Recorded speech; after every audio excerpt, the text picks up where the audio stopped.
Salve, filho. Hoje começaremos o nosso curso de grego bíblico, ou grego koiné. E para isso, eu preparei uma apresentação em slides que eu quero compartilhar com vocês. A partir de agora, que está Introdução ao grego bíblico, primeira aula. Sou Carlos Alberto Gomes. Aqui temos as referências de Dobson, Aprenda o Grego do Novo Testamento, também a Enciclopédia Britânica, teremos algumas referências a ela, e ao livro de Rega e Johannes, Noções do Grego Bíblico, são as bases para essa apresentação.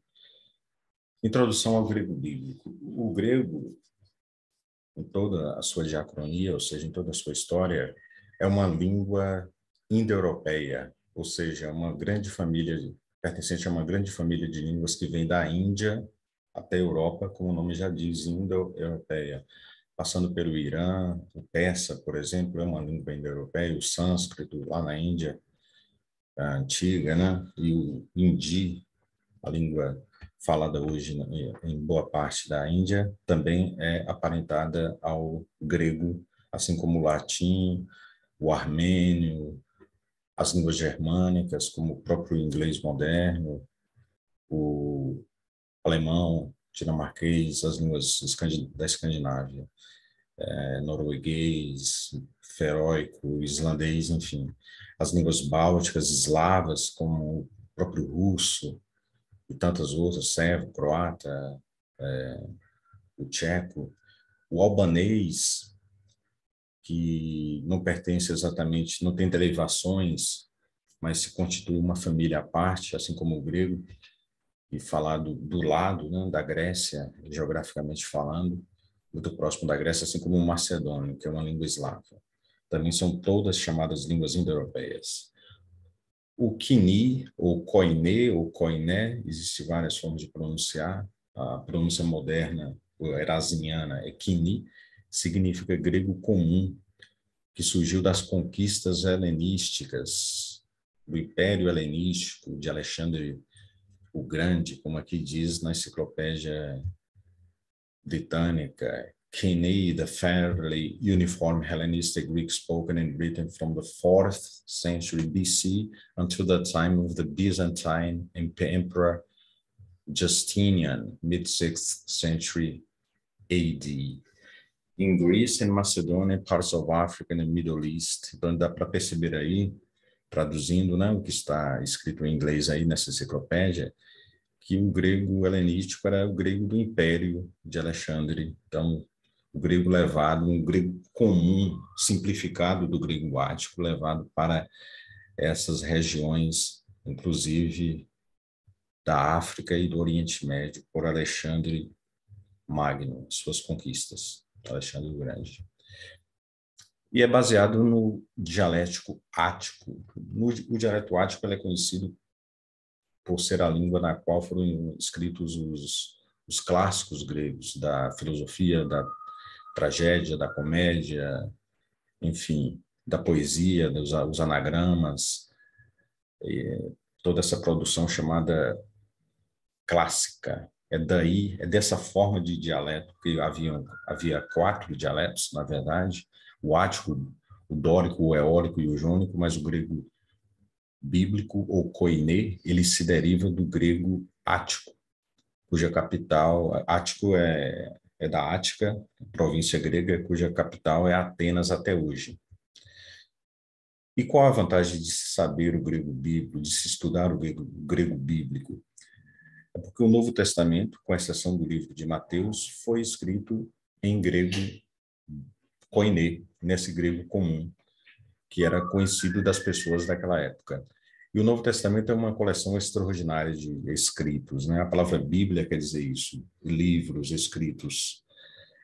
E nenhum outro livro tem tanta influência como esse livro teve na história e tem tido na história do mundo. Então, vale a pena conhecer o grego bíblico para captar nuances de significado, construções gramaticais que só havia nessa forma de grego, né? Que apesar de ser simplificada, é muito ainda mais complexa do que o grego moderno, por exemplo, do que o inglês dos dias de hoje, enfim.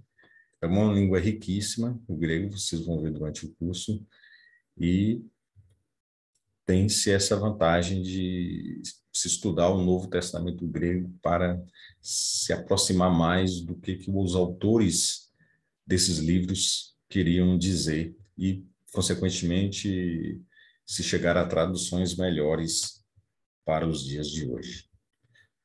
Aqui temos os períodos do grego, são 5. O primeiro é o formativo, que vai de 1500 a 900 a.C., né?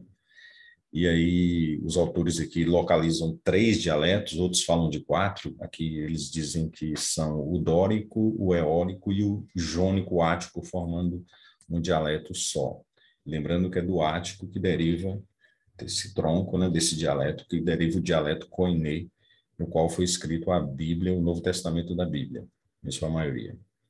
Aí temos o período clássico, ao qual eu já me referi, no qual foram escritos a Ilíada, a Odisseia, os escritos cosmogônicos de Hesíodo, história de Heródoto, a filosofia de Platão, entre outros tantos, né? Tanto na história quanto na filosofia, na poesia também.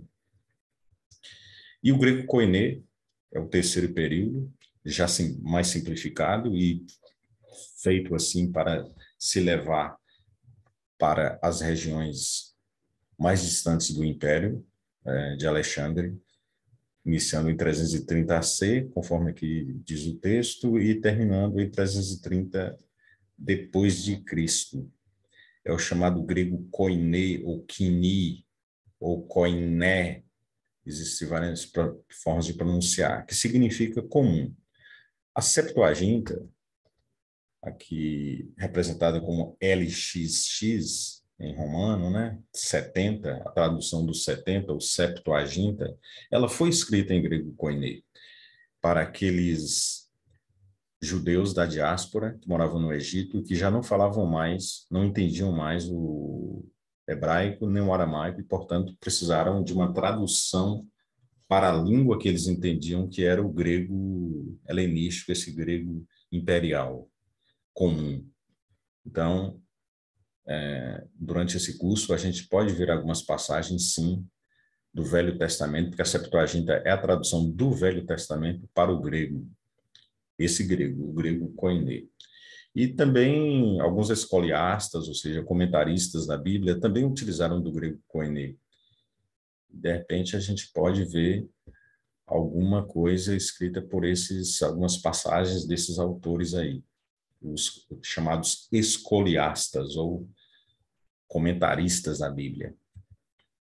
O período bizantino, que surge com a divisão do Império Romano em ocidental e oriental, sendo o ocidental predominantemente de língua latina e o oriental de língua grega. E esse grego é chamado de bizantino, por se referir à cidade principal lá de Bizâncio, capital do Império Romano do Oriente. E também falado em várias regiões da Ásia Menor, que é uma continuação, como aqui diz, do grego koiné. A gente pode dizer também uma simplificação do grego koiné. E, por último, o período moderno, que se inicia com a tomada de Constantinopla pelos turcos em 1453, em que se inicia o período do grego falado até hoje, nas ruas de Atenas, o grego contemporâneo, ou grego romaico, como é chamado também, cuja pronúncia mudou muito, teve influência do turco, por causa da turcocratia, ou seja, o domínio turco de 400 anos em solo grego, no que hoje a gente chama de Grécia, tá? As ilhas gregas, com exceção de lugares da Ásia Menor, que hoje pertencem à Turquia. Mas a Grécia continental e as suas ilhas, o grego falado lá é esse grego moderno, que é uma simplificação. Aqui está o alfabeto grego, eu vou pronunciar com com a forma Koiné, seria assim, alfa, beta, gama, delta, com a língua entre os dentes, epsilon, zeta, eta, theta, também interdental, iota, kappa, lambda, mu, como um I francês, né? Ou o umlaut, com trema em alemão, o nu, mesma coisa, xi, ômicron, que é um O pequeno, é omicron, um O pequeno, pi, rho, sigma, que é a única letra que tem dois sinais minúsculos, sendo o último aí puramente estético, escrito no final das palavras, por uma questão puramente estética. Depois temos tau, y, phi, ri, que é como o J espanhol, é como em rota, ou CH alemão, ri, psi e ômega, ou ômega, que literalmente é um O grande, um contraponto aí contraposição ao omicron, temos o ômega. Esse é o alfabeto grego, não é difícil, vocês podem praticar, é perfeitamente possível aprendê-lo em 1 hora.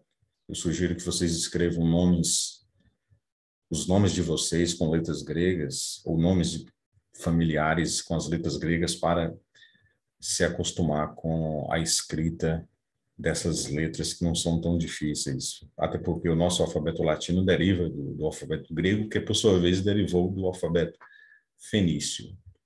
Por último, o versículo bíblico dessa primeira lição, João capítulo 1, versículo 1, eu vou pronunciar em duas formas, eu vou pronunciar em grego koiné e depois em grego moderno. Em grego koiné, a pronúncia é assim, enarché en hologos, kai hologos en prostontheon, kai theos en hologos. Em grego moderno, enarchi in hologos, que hologos in prostontheon, que theos in hologos. Então é isso. Espero que tenham gostado e continuaremos na próxima aula falando desses acentos de aspiração e também de tonicidade no grego, além de outros pontos gramaticais e culturais. Então, até lá. Hasta leme, kalá.